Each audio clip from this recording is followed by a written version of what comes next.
Hi there, Jim and Kate Lane in Nala. Happy New Year. We hope everybody had a wonderful holiday season. This week's topic is work from home policies and the importance of them. Jim? I'm going to give you all some minimum things that you should be doing for remote workers working from home. So there's 7 of them, and I'll start off with establish and communicate your policies clearly. Educate all remote workers about the importance of informational security. Enforce a software update policy. That's very important. Use 2-factor authentication. Conduct regular security password audits.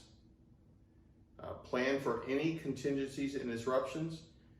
And really one of the most important ones is making sure that your backups are occurring and that you're testing those backups by restoring, doing a practice run for restoration of that data. So those are 7 things that are minimum.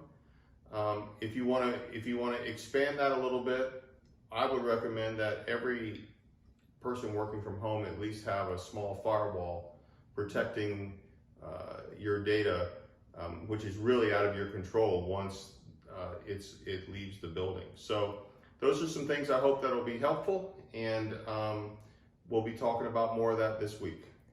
And make sure you're connected to a secure Wi-Fi.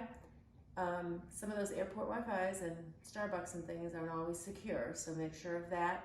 And if your company does not have policies in place, suggest it, because it is really important to protect the whole business and protect your job.